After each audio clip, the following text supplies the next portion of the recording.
నమస్తే మరో సంవాద్కి స్వాగతం. గత కొన్ని సంవత్సరాలుగా భారతదేశం అనేక సమస్యల్ని ఎదుర్కొంటూ వెళ్తున్నది. అంతర్జాతీయ లెవెల్లో కూడా సమస్యలు అవుతున్నాయి, అట్లాగే డొమెస్టిక్ గా లోకల్ గా కూడా జరుగుతున్నాయి. జరిగిన ప్రతిసారి ప్రజల్లో కూడా ఇదేంటి మన ప్రభుత్వం, భారత ప్రభుత్వం, మోదీ ప్రభుత్వం మూతోడు జవాబు ఇవ్వట్లేదు ఏంటి, గట్టిగా రెస్పాన్స్ ఇవ్వట్లేదు ఏంటి, చాలా సాఫ్ట్ గా ఉన్నారు ఏంటి అని అనేక ప్రశ్నలు వస్తున్నాయి. కానీ అవి చూస్తూనే ఒక్కొక్క సమస్య దానికదే సెటిల్ అవుతూ వస్తున్నాయి. సో అసలు జరిగేది ఏంటి, వాటికవే సమస్యలు సెటిల్ అవుతున్నాయా, లేకపోతే మోదీ ప్రభుత్వం యాక్చువల్గా దాని మీద ఏమైనా యాక్ట్ చేస్తుందా అనేది డిస్కస్ చేయడానికి ఇవాళ మన చర్చ మనతో ఉన్నారు యాజ్ యూజువల్ సాయికృష్ణ గారు. నమస్తే అండి.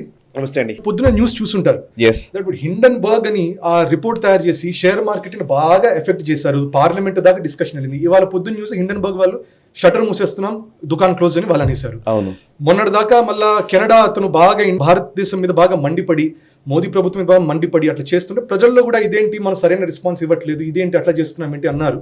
సడన్ గా ఇప్పుడు ట్రూడోకి సపోర్ట్ ఉండి ఆ జగన్మోహన్ సింగ్ కూడా నాకు సంబంధం లేదని చెప్పి తను బయటకు వచ్చేసి ట్రూడో ప్రభుత్వం పడిపోయే పరిస్థితి వచ్చింది. అలాగే మాల్డీవ్స్ ది చూస్తున్నాం, దట్ ఫస్ట్ లో అందరూ కూడా మిస్ మేనేజ్మెంట్, ఇది చైనా వైపు వెళ్ళిపోతుంది, శ్రీలంక కూడా చైనా వైపు వెళ్ళిపోతుంది, ఇవన్నీ అన్నారు. అండ్ ఒకటి అన్ని మళ్ళీ చిన్న చిన్న యూటర్న్స్. సో ఇక్కడ జరిగేది ఏంటి, మోదీ ప్రభుత్వం యాక్చువల్ గా ఏమైనా చేస్తున్నదా, చేయట్లేదా, ప్రజల్లో అసలు ఈ అసంతృప్తి, అసహనం ఎందుకు? మీరు పర్ఫెక్ట్ చెప్పారండి. యాక్చువల్లీ 2-3 ఉదంతాలు చెప్పారు. నేను మొదటి నుంచి చెప్తున్నది ఇదే. 2014 నుంచి ఇప్పటి వరకు చూస్తే యాక్చువల్లీ వాళ్ళు బీజేపీ వాళ్ళు ఎప్పుడు ఈ మాటను కాయిన్ చేశారో తెలియదు కానీ, నిజానికి ఏ ముహూర్తంలో చేశారో నాకు తెలియదు కానీ అది నిజమవుతూ వస్తుంది చాలా సందర్భాల్లో. అదేంటంటే ఆ నినాదమే మోదీ హైతో ముమ్కిన్ హై. ఈ మాట పదే పదే ప్రూవ్ అవుతూ వస్తుంది యాక్చువల్లీ. సరే, దీన్ని మనం కొంచెం మహాభారతం ఆ డేస్ లోకి వెళ్ళి చూస్తే కాగల కార్యం గంధర్వులే తీర్చారు అని అంటారు. నార్మల్ గా అదొక కాగల కార్యం గంధర్వులే తీర్చారు అనే ఒక సామెత ఉంది తెలుగులో.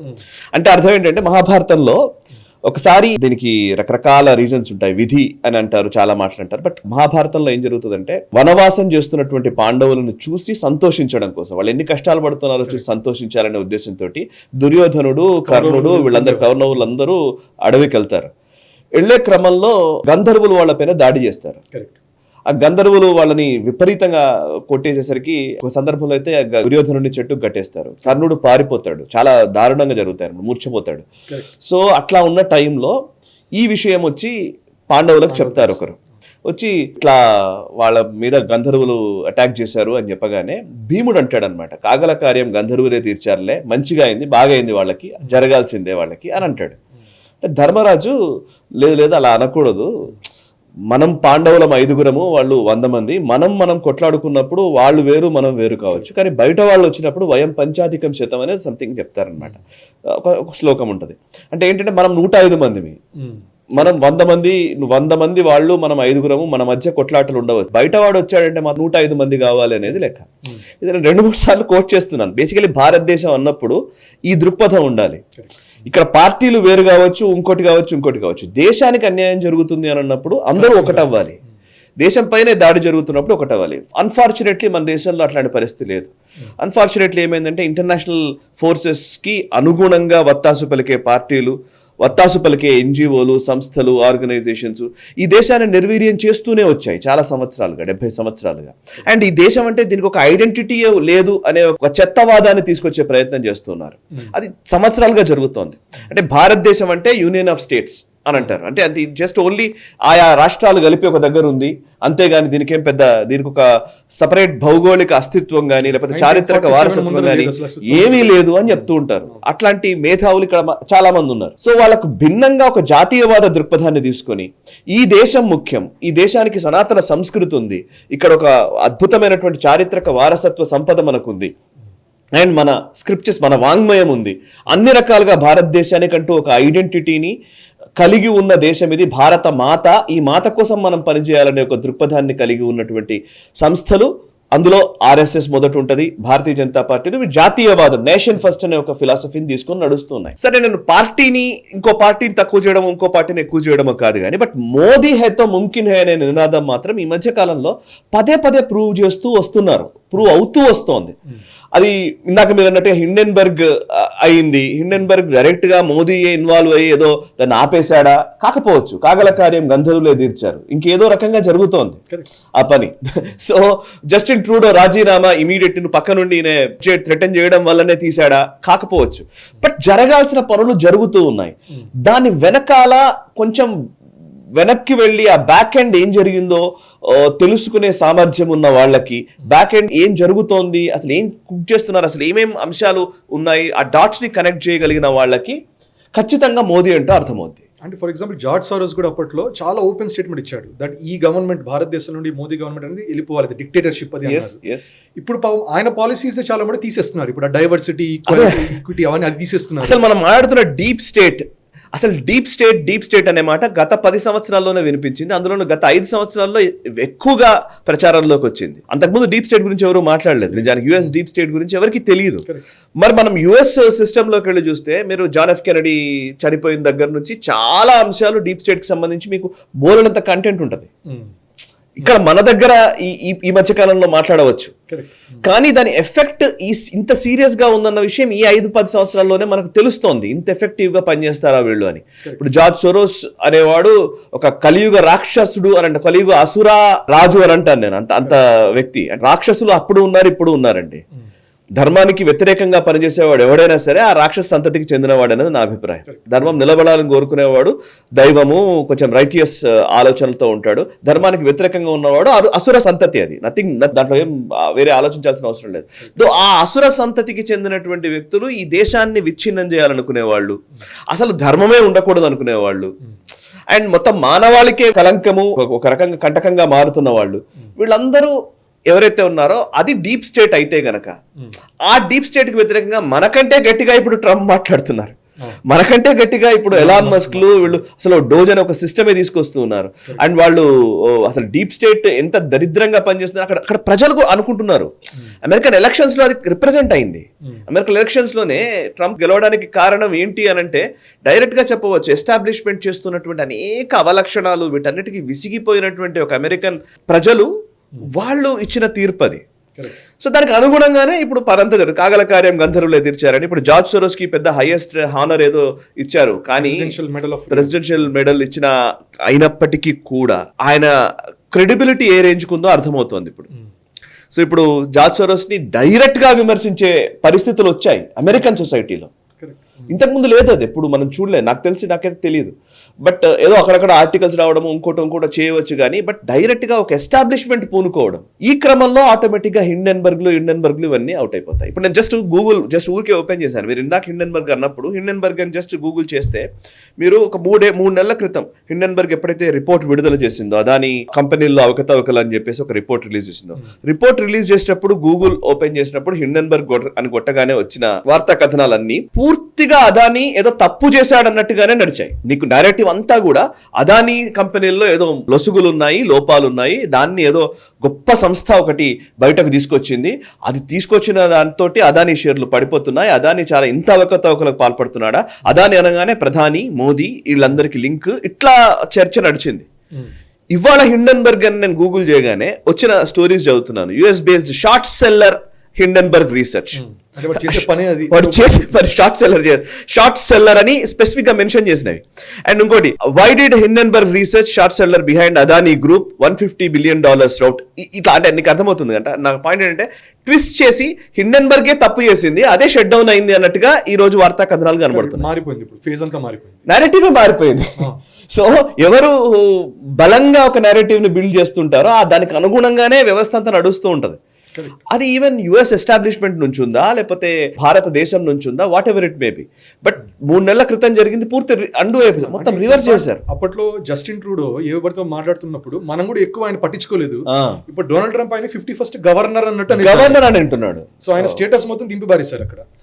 ఎలాన్ మస్క్ ట్వీట్ చూడండి, అసలు ఎంత అంటే గర్ల్ అని చెప్పేసి మెన్షన్ చేస్తూ, హే గర్ల్ అని చెప్పి మెన్షన్ చేస్తూ, అసలు నువ్వు గవర్నర్ కి అంత సీన్ లేదు, నువ్వు అయినా ఇప్పుడు నీ చేతిలో ఏం లేదు కెనడా అన్నట్టుగా చాలా వెకిలిగా ఆయనని ఇట్లా హెక్కలు చేసి వదిలేశారు.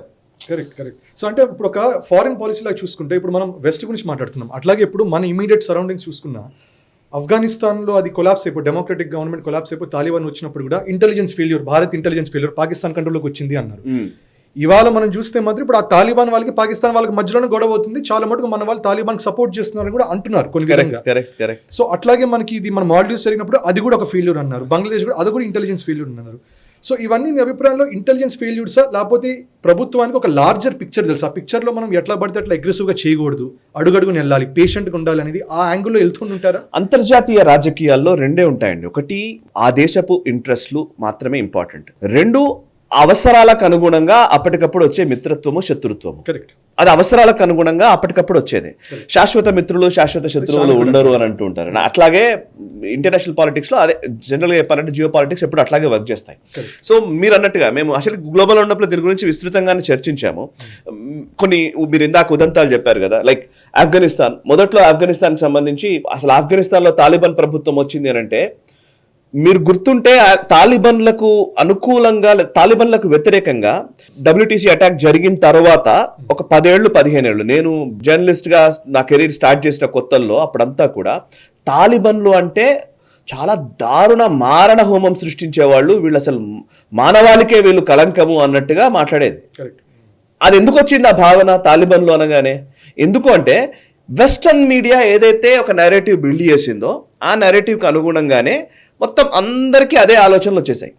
తాలిబాన్లు అంటే చాలా దారుణంగా ఉంటారంట, ఇట్లనంట, వాళ్ళు ఇట్లా చేస్తారట, ఆడవాళ్ళకి అసలు హక్కులు ఉండవట, ఇంకోటట.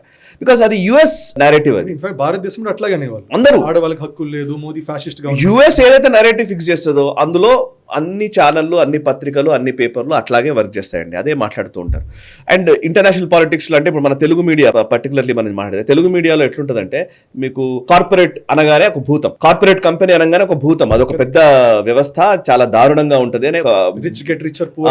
బహుళ జాతి కంపెనీలు, తెలుగులో పదం అది MNC అని అంటారు, మల్టీనేషనల్ కంపెనీని బహుళ జాతి కంపెనీలు. ఆ బహుళ జాతి కంపెనీలు వచ్చాయంటే మనం అవుట్ అయిపోయినాం, ఇట్లా అయిపోయినాం. FDI అనగానే FDIలకు పూర్తి వ్యతిరేకంగా మాట్లాడిన వాళ్ళందరూ ఫారిన్ డైరెక్ట్ ఇన్వెస్ట్మెంట్స్ అంటే. ఈ రోజు కట్ చేస్తే ఒక 20 ఏళ్ల తర్వాత చూస్తే 20 years ago FDI అన్న మాట వస్తే అదొక పెద్ద తప్పుగా చూసేవాళ్ళు. ఈ రోజు విదేశీ పెట్టుబడుల కోసం రెడ్ కార్పెట్ వేయాలి, మాకు విదేశీ పెట్టుబడులు కావాలి. లాస్ట్కి ఆంధ్రప్రదేశ్లో, మన తెలంగాణ ఆంధ్రప్రదేశ్లో కూడా తెలుగు జర్నలిస్టులు చాలా మంది మాకు ప్రత్యేక హోదా ఇస్తే పెట్టుబడులు వస్తాయండి అని మాట్లాడతారు. అసలు పెట్టుబడినే వ్యతిరేకించిన జర్నలిస్టులు వీళ్ళంతా. సంవత్సరాలుగా పెట్టుబడులకు వ్యతిరేకంగా మాట్లాడిన జర్నలిస్టులు ఇవాళ పెట్టుబడులు కావాలండి, మాకు విదేశీ పెట్టుబడులు కావాలి అని మాట్లాడుతూ ఉంటారు. దావోస్ వెళ్తుంటే మాత్రం విపరీతంగా ప్రొజెక్ట్ చేస్తూ ఉంటారు. సో హిపోక్రసీ అంటున్నాను నేను. సో వీళ్ళకున్న పరిజ్ఞానం ఏంటంటే ఐక్యరాజ్య సమితి లేదా ఐక్యరాజ్య సమితి భద్రతా మండలి, శాశ్వత సభ్యత్వము, ఈ 3 పదాలు తప్పితే ఇంటర్నేషనల్ అఫైర్స్ గురించి జర్నలిస్టులలో నేను చెప్తున్నాను, నేను చాలా యంగ్ జర్నలిస్ట్నే, నాకంటే చాలా సీనియర్లు చాలా మంది ఉన్నారు. ఇంతకు మించి ఇంటర్నేషనల్ అఫైర్స్ గురించి మాట్లాడే జర్నలిస్టులు నాకైతే కనిపించలేదు, చాలా తక్కువే. ఉన్నవాళ్ళు కొంతమంది మాత్రమే. వాళ్ళ దగ్గర నేను నేర్చుకోగలుగుతున్నాను కానీ ఈ రోజు కూడా నేర్చుకోవడానికి సిద్ధంగానే ఉన్నాను కానీ. బట్ అంటే చెప్తున్నాను, ఇంటర్నేషనల్ అఫైర్స్ అంటే ఇవి మాత్రమే. ఐక్యరాజ్య సమితి భద్రతా మండలి అసలు అవే ఇర్రెలవెంట్ అయిపోయాయి ఈ రోజు. యునైటెడ్ నేషన్స్ ఎవరు పట్టించుకుంటున్నారు ఈ రోజు? బ్రిక్స్ వచ్చేసింది, బ్రిక్స్ వచ్చి చాలా కూటములు వచ్చాయి అండ్ ఎవరు పట్టించుకోవట్లేదు. అప్పుడు నేటో గురించో ఇంకోటో విపరీత గ్లోరిఫై చేస్తూ మాట్లాడేది. వాళ్ళ దృష్టిలో ఒక 30 ఏళ్ల క్రితం ఏదైతే ప్రపంచం ఉందో ఆ 30 ఏళ్ల క్రితం ఉన్న ప్రపంచాన్ని పట్టుకొని ఈ రోజు కూడా విశ్లేషణలు చేస్తున్న వాళ్ళు చాలా మంది ఉన్నారు. NCERT బుక్స్ లాగా. ఎగ్జాక్ట్లీ, చాలా బాగా పోల్చారు మీరు. 30 ఏళ్ల క్రితం ఏముండేదో అది వాళ్ళు మాడుతున్నారు. రష్యానా అమెరికానా, అసలు చాలా మార్పులు వచ్చాయి. రష్యా ఉక్రెయిన్ వార్ ఎందుకు జరుగుతుందో దాని వెనకాల ఉన్న లెక్కలేంటి, చిన్న యంగ్స్టర్స్ మాట్లాడుతున్నారు ఇవన్నీ. పాలస్తీనా ఇజ్రాయెల్ గురించి, మిడిల్ ఈస్ట్ గురించి, లేకపోతే గల్ఫ్ కంట్రీస్ లో ఉన్న డెవలప్మెంట్స్ గురించి, ఇక్కడ భారతదేశంలో వస్తున్నటువంటి స్టార్ట్అప్స్ గురించి, లేకపోతే డిఫెన్స్ ఎకో సిస్టమ్ గురించి మీరు యంగ్స్టర్స్ దగ్గరికి వెళ్తే జెన్జీ మాట్లాడుతున్నారు. బేసికల్ ఏంటంటే మన కురువృద్ధులుగా పేర్కొనబడుతున్నటువంటి పెద్ద సీనియర్ జర్నలిస్టులు అందరూ కూడా నిజానికి అక్కడే ఆగిపోయారు. సో ఈ రోజు జరుగుతున్న పరిణామాలు వాళ్ళ విశ్లేషణతోటి మనకు అర్థం కావు. మనకు అర్థం కావాల్సింది డైనమిక్ గా మారుతున్నటువంటి పర్స్పెక్టివ్ లో. ఇప్పుడు మీరు అన్నట్టు ఆఫ్ఘనిస్తాన్ తాలిబాన్ల విషయంలో ఆ రోజు ఏం నెరేటివ్ ఉండేది, ఈ రోజు అమెరికా అక్కడ నుంచి వచ్చిన తర్వాత తాలిబాన్ల గురించి ఒక్క మాట మాట్లాడుతున్నారా? ఒక్క వెస్టర్న్ మీడియాలో ఒక్క ఆర్టికల్ అన్న వస్తుందో తాలిబాన్లో ఏం జరుగుతుంది, అసలు ఆఫ్ఘనిస్తాన్ ఏమైతుందన్న వార్తలు ఎన్ని ఉన్నాయి? ఇంతకు ముందు కోట్ల రూపాయలు ఇన్వెస్ట్ చేసి జర్నలిస్టులు పోయి అక్కడ రిపోర్ట్లు పంపించేవాళ్ళు, అవునా కదా? ఇవాళ అసలు దాని గురించి పట్టించుకోరు. ఇవాళ ఉక్రెయిన్ వాళ్ళకి ఇంపార్టెంట్. ఒక ప్లే గ్రౌండ్స్, వెస్టర్న్ కంట్రీస్కి ఒక ప్లే గ్రౌండ్స్ ఏవైతే ఉన్నాయో ఆ ప్లే గ్రౌండ్స్లోనే వాళ్ళ నేరేటివ్స్ అంతా తిరుగుతూ ఉంటాయి. మనం వాటికి బియాండ్ దోస్ నేరేటివ్స్ మనం చేయాల్సిన పని మనం చేస్తున్నాం. అందుకే కట్ చేస్తే తాలిబాన్ ప్రభుత్వం అక్కడ వచ్చినప్పుడు తాలిబాన్లు మనకు వ్యతిరేకంగా ఉంటారనుకుంటే అదే తాలిబాన్ ప్రతినిధులతోటి మన భారత దౌత్యాధికారులు ఇప్పుడు మొన్ననే దుబాయ్లో విక్రమ్ మిస్రీ గారు మీట్ అయ్యారు. సో ఆఫ్ఘనిస్తాన్ ఇంట్రెస్ట్లని భారత్ ఇంట్రెస్ట్లని కలిపే ఒక ప్రయత్నం జరుగుతుంది. And Afghanistan is against Pakistan now. ఈరోజు పాకిస్తాన్ ఐసోలేట్ అయిపోయింది. ఇన్ఫాక్ట్ మొన్న ఒక రిపోర్ట్లో కామ్ ఏమన్నారంటే మనం సిఐఏ తరఫున పాకిస్తాన్కి ఎన్నో మిలియన్స్ ఆఫ్ డాలర్స్ ఇస్తే వాళ్ళు చేయని పని ఇండియా వాళ్ళు పీనట్స్ ఇచ్చి తాలిబాన్ ఫైటర్స్ అయితే ఎలిమినేట్ చేస్తున్నారు అక్కడ అన్నట్టు ఆమె చెప్పింది. అది నిజమో కదా పక్కన పెడితే జరుగుతుంది వచ్చింది. సో ఇప్పుడు ఒకవైపు ఏమంటామంటే అండ్ ఈవెన్ పాకిస్తాన్ లో మీరు అన్నట్టుగా only in Pakistan sir unknown gun men killed అనే మాటలు ఎప్పుడన్నా విన్నామా? నిజానికి దాని గురించి ఇజ్రాయెల్ గురించి మనం ఆడుకుంటాం. ఇజ్రాయెల్ మొసాద్ చేసేది ఇట్లాంటి ఆపరేషన్ రాత్ ఆఫ్ గాడ్ అనేది ఒకటి ఉంటుంది. మ్యూనిక్ ఒలింపిక్స్ లో చనిపోయినటువంటి అథ్లెట్స్ చంపినటువంటి టెర్రరిస్టులని ఒక్కొక్కరినిగా ఏరిన సందర్భం ఉంది. ఆపరేషన్ రాత్ ఆఫ్ గాడ్ ప్రపంచవ్యాప్తంగా ఏరి చంపారు. Operation Rath of God. Operation Rath of God అనే పేరు లేదు, కానీ జరుగుతుంది అదే ఇక్కడ పాకిస్తాన్ లో. ఎవరు చేస్తున్నారు తెలియదు. భారతదేశమే చేయాలి చేస్తుంది అని అనుకుందాం మనం. It's okay. బయటకు డిస్క్లోజ్ చేయకుండా అంటే బయటకి ప్రచారానికి అంటే మాస్ అప్పీల్ అని ఉంటుంది చూసారు. మన సినిమాల్లో చెప్తారు మనం మామూలుగా మనకి హీరోయిక్ అప్రోచ్ అనేది చాలా ఎక్కువ ఇష్టం. ఆ హీరోయిక్ మెంటాలిటీతో ఆలోచిస్తే ఇవన్నీ మనకు తెలియదు.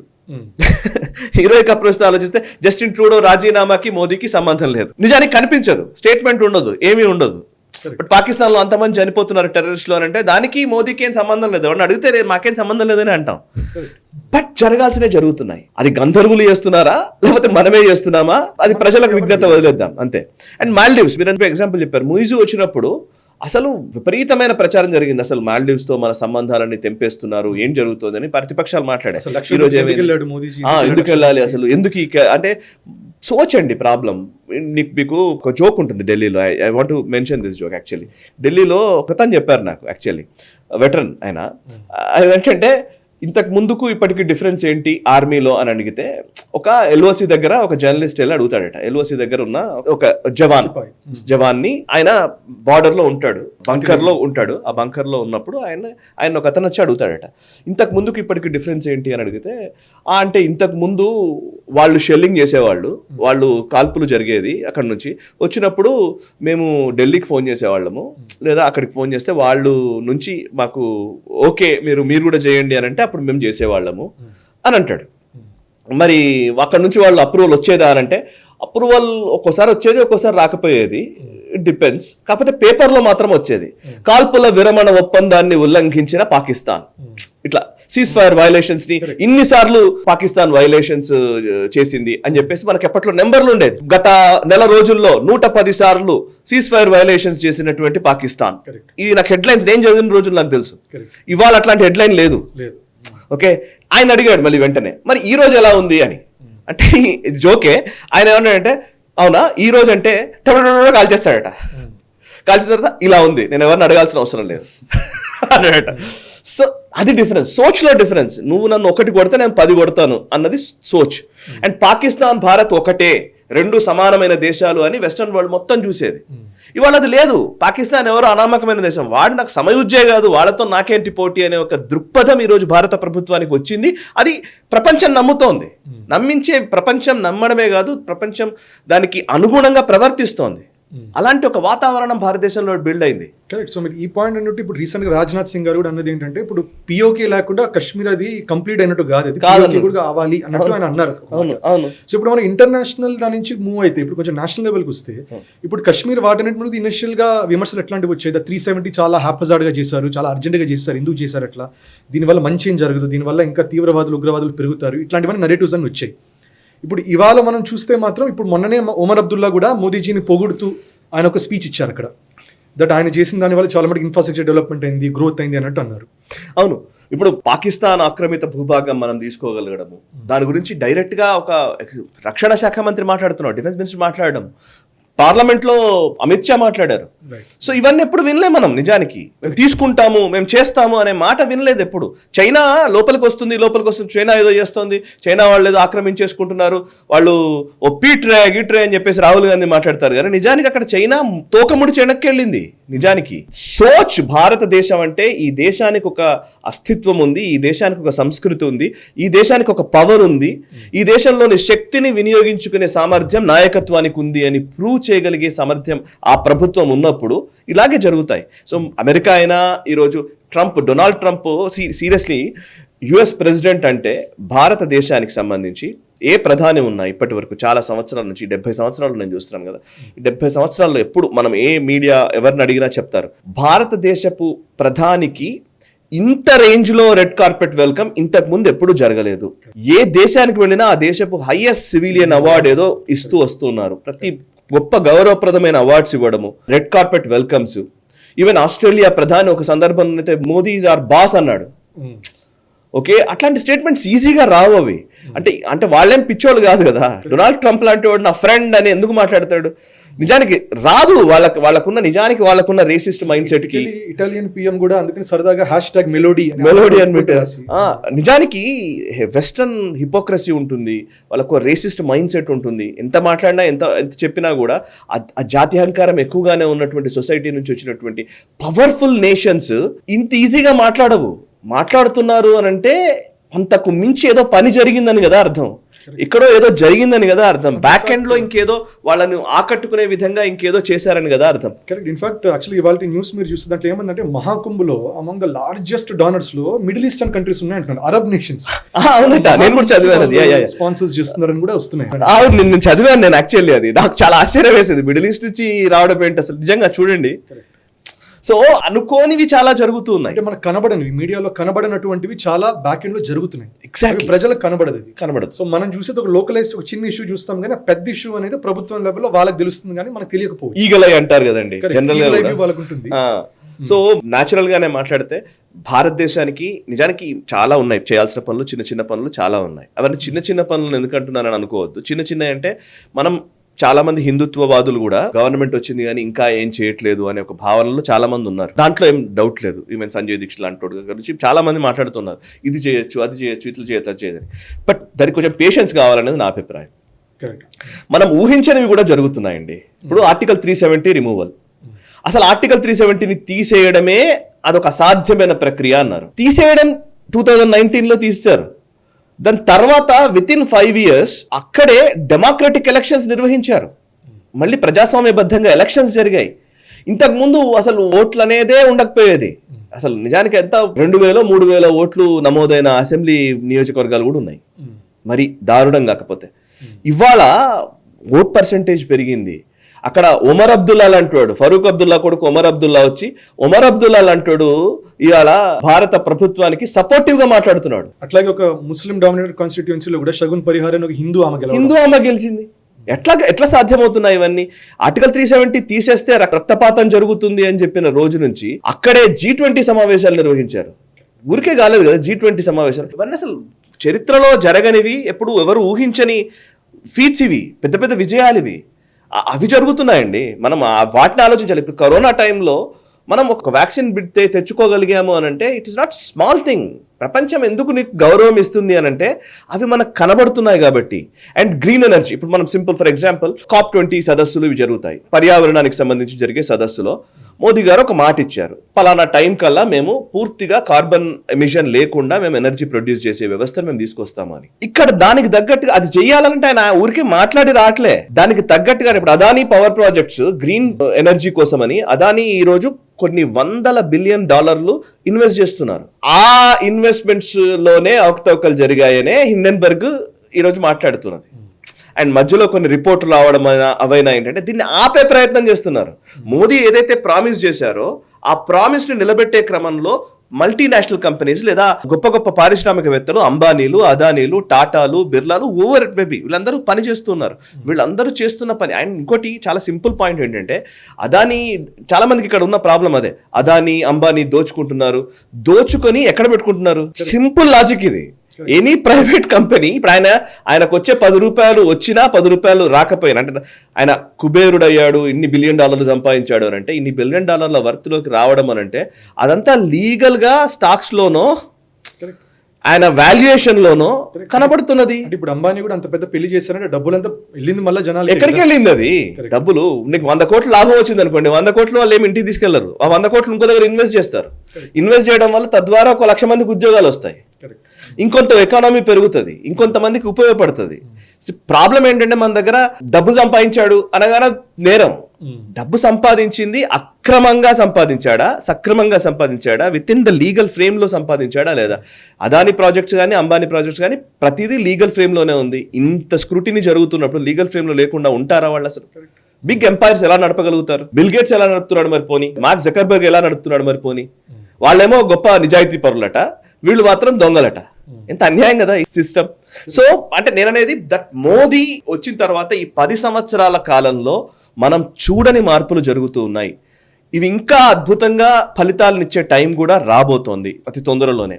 చిన్న చిన్న విషయాలకి మనం పట్టుకొని ఈ చిన్న చిన్న విషయాలను మనం ఫోకస్ చేసి మోదీ ఏదో తప్పు చేశాడు ఇట్లా అంటే అది అనవసరంగా ఈ దేశానికి నష్టం చేసిన వాళ్ళమే అవుతాం కానీ లాభం చేసిన వాళ్ళం కాము.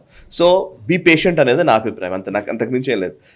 రైట్ అండి, చక్కగా చెప్పారు. Thank you so much. Thank you. So విన్నారు కదండి వాళ్ళ డిస్కషన్. సో దీని మీద మీ అభిప్రాయం ఏంటి డెఫినెట్గా కమెంట్ చేయండి. మళ్ళీ కలుసుకుందాం.